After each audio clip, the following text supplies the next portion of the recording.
ఇండియాలో every year 800 turns gold import చేస్తున్నాం. కానీ మన కంట్రీలో తయారవుతుంది కేవలం 2% మాత్రమే. బట్ ఇప్పుడు మన ఆంధ్రప్రదేశ్ కర్నూలు డిస్ట్రిక్ట్‌లో first ever private gold mine start అవుతుంది. ఇది మన ఎకానమీకి గేమ్ చేంజర్ అవుతుందా? లేదా ఒక పెద్ద ఎన్విరాన్మెంటల్ డిజాస్టర్ అవుతుందా? ఎలా వర్క్ అవుతుంది? బెనిఫిట్స్ ఏంటి? ప్రాబ్లమ్స్ ఏంటి? ఈ వీడియోలో తెలుసుకుందాం. ఆంధ్రప్రదేశ్‌లో gold mining history third century నుంచే రామగిరి, టీ గోల్డ్ ఫీల్డ్స్ లాంటి ప్లేసెస్‌లో గోల్డ్ తవ్వినట్లు ప్రూఫ్స్ ఉన్నాయి. బ్రిటిష్ రూల్ టైంలో లార్జ్ స్కేల్ మైనింగ్ కూడా స్టార్ట్ అయింది.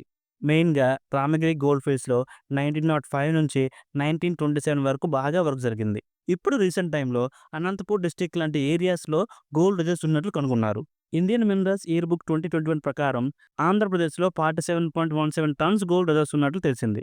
అందుకే గవర్నమెంట్ ప్రైవేట్ కంపెనీస్‌కి పర్మిషన్ కూడా స్టార్ట్ చేసింది. లేటెస్ట్ రిఫార్మ్స్ వల్ల ప్రైవేట్ ఇన్వెస్ట్‌మెంట్స్ అండ్ ఆపరేషన్స్ కూడా ఈజీ అయ్యాయి. ఇక ఇండియా వైడ్‌గా చూస్తే గోల్డ్ మైనింగ్ అంటే గుర్తొచ్చేది కోలార్ గోల్డ్ ఫీల్డ్స్. 19థ్ సెంచరీ చివరిలో స్టార్ట్ అయిన కేజీఎఫ్ ఒకప్పుడు ఇండియాలోనే బిగ్గెస్ట్ గోల్డ్ సోర్స్. ఒక టైంలో ఇండియా గోల్డ్ అవుట్‌పుట్ 95% కన్నా ఎక్కువ కేజీఎఫ్ నుండే వచ్చేది. కానీ 2001లో కాస్ట్ ఎక్కువై ప్రాఫిట్ తగ్గడంతో దీన్ని క్లోజ్ చేశారు. కేజీఎఫ్ క్లోజ్ అయ్యాక ఇండియా గోల్డ్ ఇంపోర్ట్స్ మీద ఎక్కువ డిపెండ్ అవ్వడం స్టార్ట్ అయింది. ఇప్పుడు ఇయర్లీ 800 టన్స్ గోల్డ్ ఇంపోర్ట్ చేస్తున్నాం. ఇక కర్నూలు గోల్డ్ మైన్ ఫుల్ ఆపరేషన్‌లోకి వస్తే ఇయర్లీ 750 కేజీస్ గోల్డ్ ప్రొడ్యూస్ చేయొచ్చు. ఇది ఇండియా ఇంపోర్ట్స్ మీద డిపెండెన్సీని తగ్గించి ఎకానమీని స్టేబుల్ చేయడానికి హెల్ప్ చేస్తుంది. ఫారెన్ ఎక్స్‌చేంజ్ సేవ్ అవుతుంది. గోల్డ్ సప్లై కూడా స్మూత్ అవుతుంది.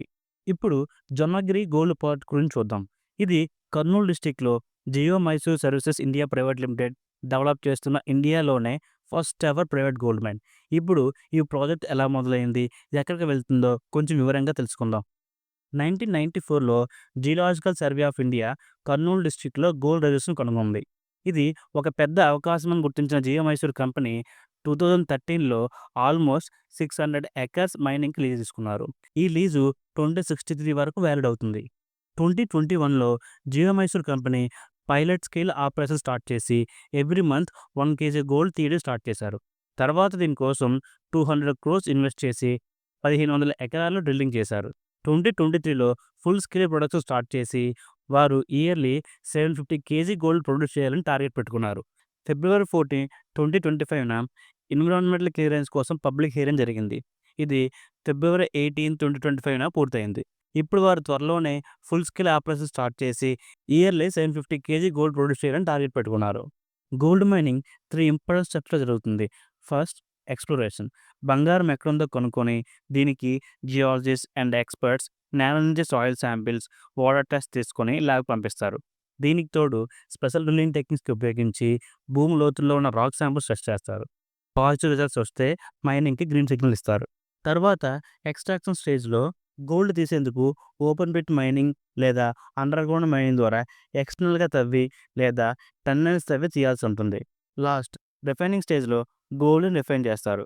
ఫైనల్లీ క్రష్డ్ రాక్ నుండి సోడియం సైనైడ్, కాస్టిక్ సోడా వంటి కెమికల్స్ ఉపయోగించి ప్యూర్ గోల్డ్ సెపరేట్ చేస్తారు. గతంలో మెర్క్యూరీ ఎక్కువగా వాడేవారు, కానీ అది టాక్సిక్ కావడంతో ఇప్పుడు తగ్గించారు. ఈ మొత్తం ప్రాసెస్‌లో ఎక్స్‌కవేటర్స్, బుల్డోజర్స్, రాక్ ట్రక్స్ లాంటి హెవీ మెషినరీ వాడతారు. ఇప్పుడు పాజిటివ్స్ అండ్ నెగెటివ్స్ చూద్దాం. First positives.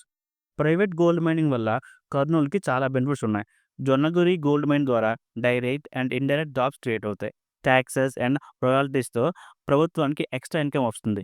దీన్ని ఇన్‌ఫ్రాస్ట్రక్చర్, కమ్యూనిటీ డెవలప్‌మెంట్‌కి వాడొచ్చు. రోడ్స్, ఎలక్ట్రిసిటీ, వాటర్ సప్లై లాంటి ఇన్‌ఫ్రాస్ట్రక్చర్ డెవలప్ అవుతుంది. సరౌండింగ్ కమ్యూనిటీస్ కూడా బెనిఫిట్ అవుతాయి. ఇప్పుడు నెగెటివ్స్ చూద్దాం. డిఫారెస్టేషన్ వల్ల ఫారెస్ట్ నాశనం అవుతాయి. సాయిల్ ఎరోజన్ వల్ల అగ్రికల్చర్‌కి డ్యామేజ్ అవుతుంది. సైనైడ్ వల్ల వాటర్ పొల్యూషన్, అక్వాటిక్ లైఫ్‌కి డేంజర్ ఉంది. ల్యాండ్ అక్విజిషన్ వల్ల లోకల్ పీపుల్ ఇల్లు కోల్పోతారు. టాక్సిక్ కెమికల్స్ వల్ల హెల్త్ ప్రాబ్లమ్స్ వచ్చే రిస్క్ ఉంది. కర్నూలులో గోల్డ్ మైనింగ్ ఫ్యూచర్ బయటే ఉంది. అనంతపూర్, చిత్తూరులో కూడా గోల్డ్ రిజర్వ్స్ ఉన్నాయి. వీటిని డెవలప్ చేస్తే గ్రోత్ పొటెన్షియల్ బాగా ఉంటుంది. కానీ ఎన్విరాన్మెంటల్ డ్యామేజ్, సోషల్ ఇష్యూస్‌ని బ్యాలెన్స్ చేయడం చాలా ఇంపార్టెంట్. ఇది ఆంధ్రప్రదేశ్ అండ్ ఇండియా ఫ్యూచర్‌కి ఒక golden opportunity. Proper regulations, eco friendly methods use చేస్తే కర్నూలు డిస్ట్రిక్ట్ ఎకనామికల్‌గా స్ట్రాంగ్ అవ్వడమే కాకుండా సస్టైనబుల్ గ్రోత్ కూడా అచీవ్ చేయగలదు. మీరేమనుకుంటున్నారు? ఈ కర్నూలు గోల్డ్ మైన్ ద్వారా ఆంధ్రప్రదేశ్ ఫ్యూచర్ మారిపోతుందా? కామెంట్ సెక్షన్‌లో కామెంట్ చేయండి. If you like this video, like, share and subscribe.